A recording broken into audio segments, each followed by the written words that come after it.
Her name is Jasmine Howard. Hello. Alright, tell us of your love for cosmetology. Well, it's a true passion. I started doing hair about 12 years ago, just randomly. And the first time I took my first client, I helped them through some personal emotional issues. They were just talking and I was there for them. And ever since then, I've just loved it. Outside of my clients, I also love teaching cosmetology. I love being there for my students, watching them grow in the industry, stuff like that. The same passion that my educators gave me is what I try to give out. Is it ever heavy, so to speak, when you It hear can be. about what's happening? It can be, but it's one of those things that everybody has something going on and everybody needs somebody they can talk to. So.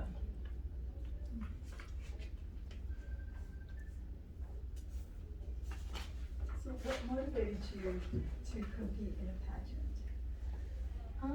It kind of just happened on a whim, but it's always something I wanted to try.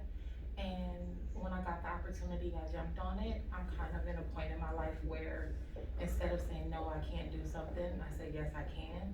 And I just felt like with the platform that I have, I needed to give myself a bigger voice and get out there and reach more people. Yeah. Well, good. Glad that you're here. Thank you. You wanna tell us about your platform today? Yes, my platform is mental and emotional abuse in the LGBTQ community. A lot of times, most people only deal with the physical and domestic violence part of abuse and not the mental and emotional part, which is usually how it starts. The physical part usually comes when they can't control you mentally, so they become physically abusive. But if you can pay attention to those signs of the mental and emotional abuse ahead of time, you can get out. And that's how I figured out how to get out of my abusive situation, was because I noticed how they were controlling me mentally. And once I figured that out, I wanted to show other men and women how to see those signs ahead of time. Do you feel like communities provide enough resources to individuals who are experiencing this? No, I don't. I feel like if you're not willing to, go to the cops immediately, they're not willing to give you those resources. But even sometimes, the resources that are there don't help you figure out how to get out. They just, once they get you out, they leave you out to yourself. You don't know, especially for women, most of us didn't have education. We relied on our husbands or our wives in LGBTQ community to be our financial support. So we don't know how to take care of ourselves, take care of our children on our own. And those resources aren't there to teach us how to live on our own, raise our kids on our own without that extra support system. And that's part of what I want to do. And Go ahead. how will you do this with this platform? I want to get some forums out there, just some conversations going, and get with some community organizations and help people get into education resources. Part of with being a cosmetology educator kind of fits into that, because a lot of women are creative and they just want to have something that they can do and a business they can build for themselves and learn how to make their own money. Sorry, I interrupted you. What do you feel is, what do you think is the root cause of abuse within the LGBTQI community? Lack of knowledge, fear? I believe the biggest thing with that is the lack of knowledge. A lot of people feel like because they're same-sex relationships, that it's not abusive, they're just people getting into arguments and it might be toxic situation. But in actuality, the root of most mental and emotional abuse is narcissism.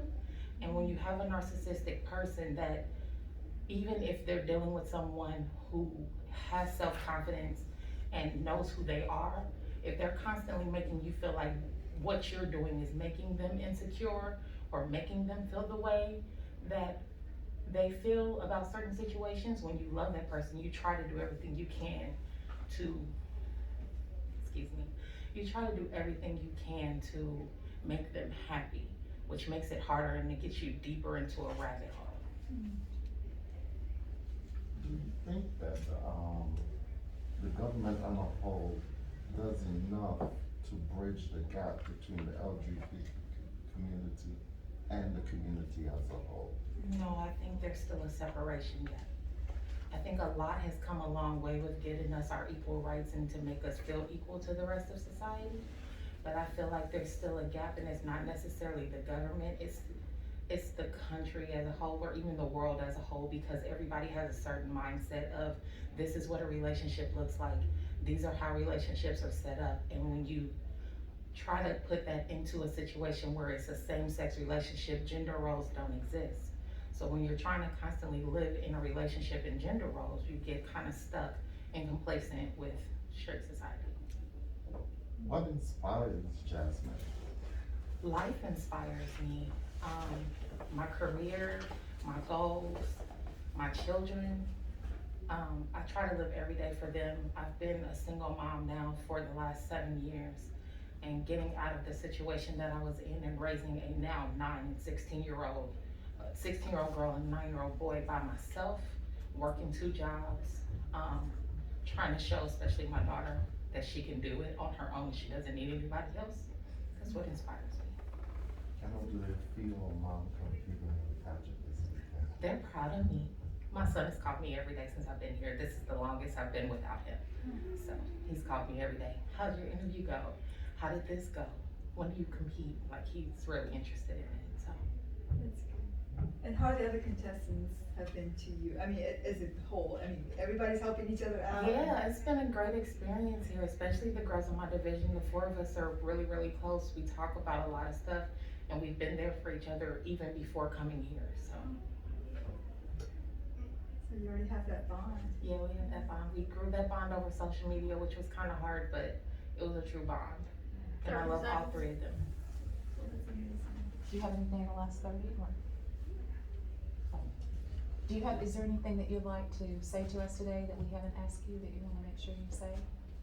I think I pretty much said everything I've had to say, but I do thank you guys for your time. It's been great sitting in here talking with you all, being able to express my passions. Well, thank you for being here. That's our time. Thank you.